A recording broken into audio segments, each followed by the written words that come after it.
Welcome. Today we're working to find out what is the best GT3 race car for Gran Turismo 7.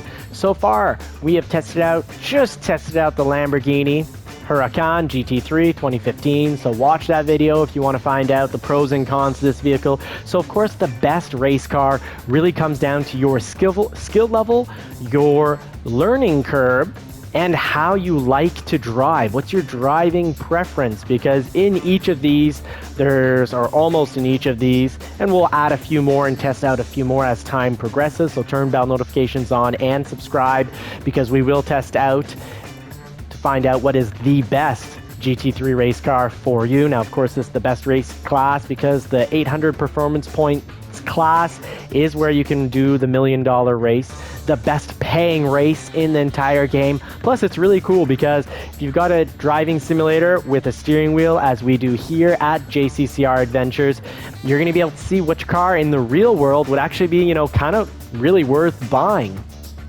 So yes, I'll have to test out the Mustang GT3 car that will be coming up. We have in the real world 2 Porsche 911s, not as new as this 2017 though, a 1999 and a 2000, because they are steals of a deal. And you can check out Johnny's Car Care and Reviews, where we also not just have those 2 Porsche 911s, we also have a 1991 Toyota MR2 with a modified new motor, as well as a Shelby GT350. So what shall we test now? Well, why don't we go and test out our good old reliable 911. Do we test out the 911 today, or we do the comparison test with the GT3? Let's go to the 911, and later we need to test out the Mercedes AMG. Prior to the update, this was the hardest vehicle to drive and the most rewarding vehicle, as it is the fastest vehicle. But let's jump in, get the racing hard tires on. We've tested all the vehicles on these racing hard, and they are the required tire, or an intermediate or very wet tire. So we're going to get baseline there, so that all the vehicles, it really comes down to braking and handling.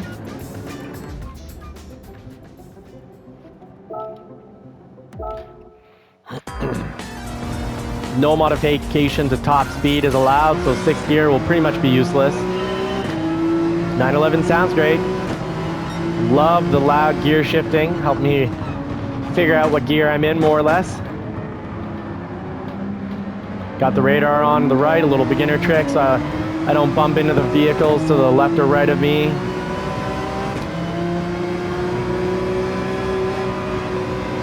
Oh, this is going quite quick. Slow Sunday drivers at the rear of the pack here. We got to get through. We got the Renault in front of us. And it is fast. Yeah, right here the Lamborghini was taking spots. So this acceleration isn't as good as the Lamborghini. Great in the bendies.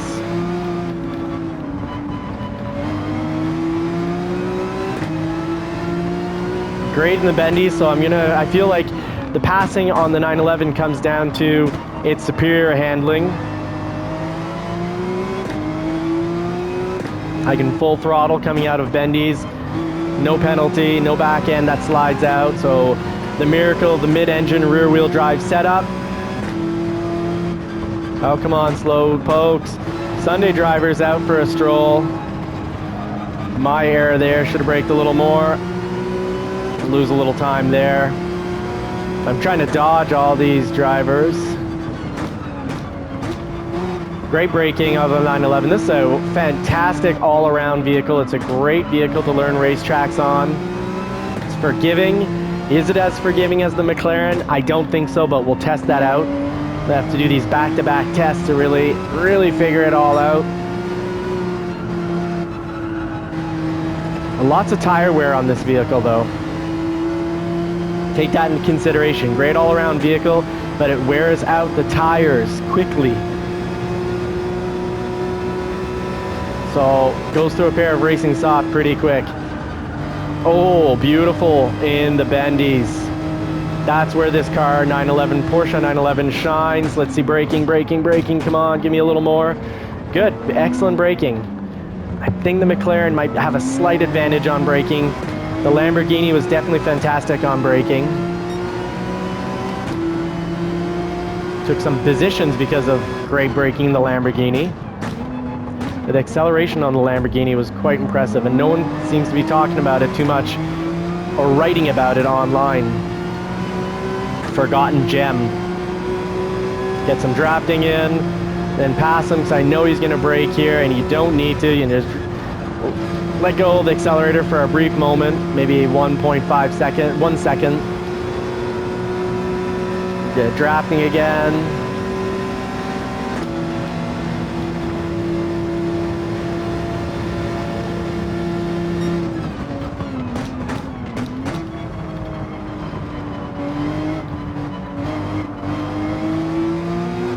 So yeah, this car is going to be passing in the corners. It's going to perform better in the bendies, the corners, than the front engine rear wheel drive vehicles like this Viper. I don't think I'll be passing him in the straight line, maybe coming out of a corner just because, well, take the corners better than he can. He has to slow down more before the bendy, but then he has more power coming out of the bendy, like you can see right there.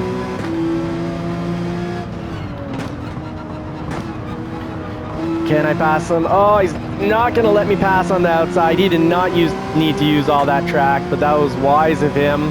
Didn't let me get the pass on him. He knows his cornering kind of sucks comparatively.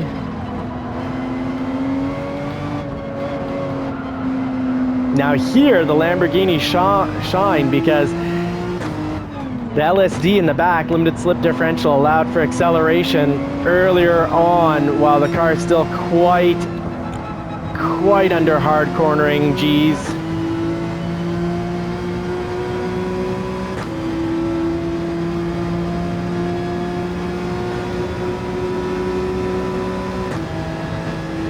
He's going to do a little braking here. Completely not needed, but I'm going to get off the track while trying to avoid him. I could get faster lap. Wasn't in my way, but that's part of the game. Got to deal with your competitors on the racetrack as in real life. Oh, come on, move it. So slow in the corners. And then here, because he's blocking me, well, he's got the faster car on the straightaway. All I can do is draft behind him, let him break the wind. Break the wind. Sorry, buddy, but you're really shit on the brakes. So no back end slide on the Lamborghini. So this is easy to drive, but the Lamborghini and McLaren are easier to drive. Oh, come on. Don't use the whole racetrack if you suck at driving. So slow. Okay, sorry. Doesn't suck at driving. He's got the wrong car. He's just not a high-speed bendy car, I guess. Love being able to brake last minute. Hard, great brakes.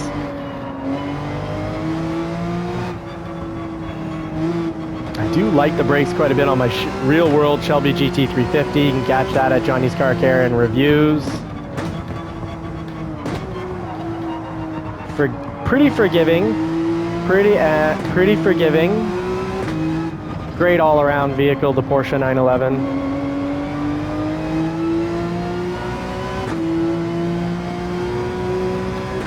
Oh, 226.2. That's a good lap. It won't be this. I got distracted. 225.9 is now the best. It used to be 226.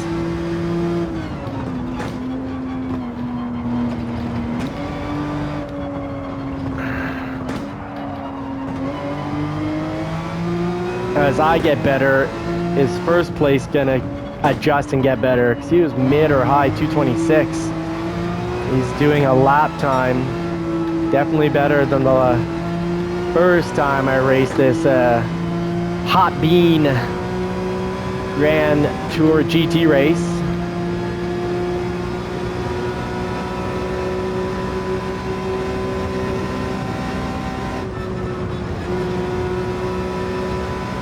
Porsche 911, fantastic in the bendies.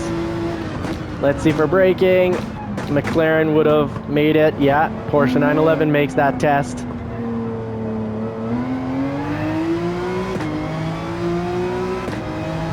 Now, I do recommend you don't take, let's say, to save money, the 458 Italia non-GT3 car and say you'll just beef it into a GT3 car, because it isn't great under braking. You brake too hard and then you let go of the brake pedal real quick and it wants to slide. It's just not as easy to drive as the GT3 cars that have all the added aerodynamic advantage. Better, much more downforce, and that matters. That matters a lot in the bendies. You might end up with more power, but if you can't keep that power on the road, it comes down to handling. And Carroll Shelby talked about that. He said it's easy to make power, hard to make a car that can apply it and stick to the road. It's where the magic happens with race cars.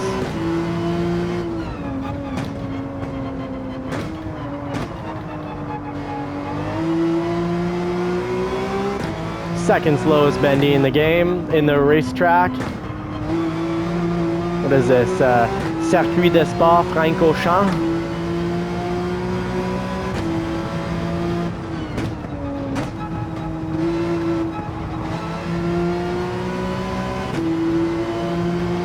There we go. That's how you do that bendy right there.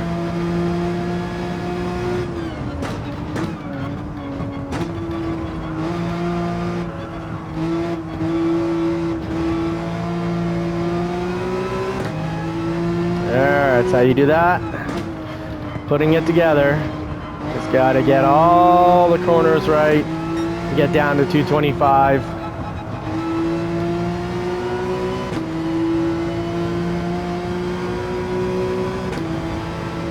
So I think so far the Porsche 911, that is the best lap time that I've been able to pull, 226.2. It's getting awfully close to first place, top speed. Oh, now he's down to 224.6. Just keeps getting better and better. Jeez, it used to be 226, mid 226. So they're the real life professional adjuster, I guess. Gets better as you get better. Okay. They're really gonna make me sweat it to get a pole position, aren't they? Start braking at 100. And that works. Now full gas, and that passes the test. Great all-around vehicle, the Porsche 911. Great car to learn the racetracks with. It's forgiving. Is it the most forgiving car? I don't think so. I think that's going to be the McLaren.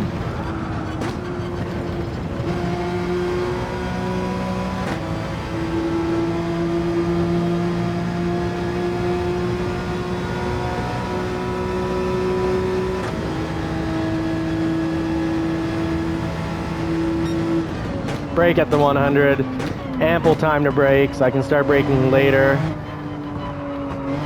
Racing, fail, try again, get slightly better every time. Great life lesson. Apply that to life. Have the discipline to just keep trying, and the intelligence when to know, switch subjects, analyze what's worth trying over and over at until you get better. What fields are worth being, a top professional in, what your IQ can handle. Of course, being a surgical doctor is great money, but if you don't have the IQ and the steady hand, doesn't matter how many hours you put in. So you gotta brake at the 50, fantastic, the braking. So 911, big win on the braking.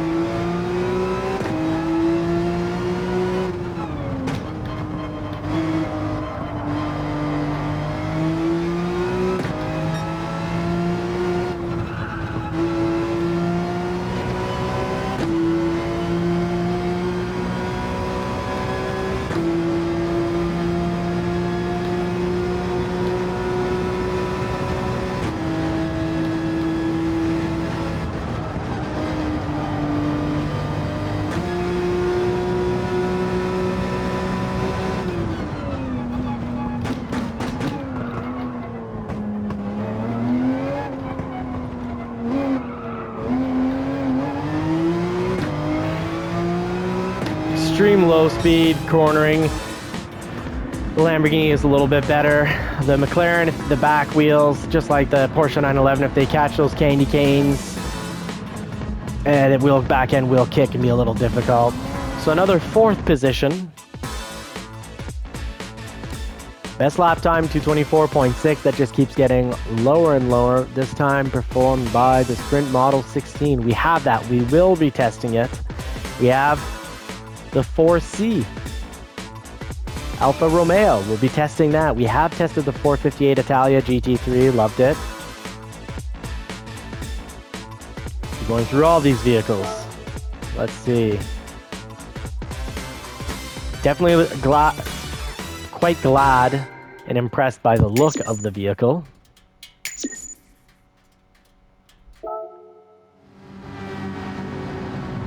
So in conclusion, Porsche 911, how is it? Is it the best race car for GT3 racing? Yes and no. If you're a beginner or intermediate racer, yes, this mid-engine rear wheel setup is great. It's got fantastic brakes, meaning it can forgive, not knowing the track and kind of braking last minute. Very forgiving in that aspect. When you're in the corner, if you get on the gas too early, the accelerator, does it spin out? No. So also great for beginners and intermediate drivers. Is it the fastest vehicle? No. So if you're already a pro player and you already have off by heart all the tracks, all the bendies, you know when to brake, you know what's coming up, you've got incredible attention, fast reaction times, you'll probably want to push it a little harder and go something just a little bit faster. That's a lot harder to drive. So maybe you'll end up with the Dodge Viper. Maybe you'll end up with the Mercedes AMG GT. But do stay tuned as we go through all these vehicles to find out what's the best GT3, that's the Grand Touring, the 800 performance point class race cars. You can actually detune a lot of these to get just under 700 and do them for the 700 races as well.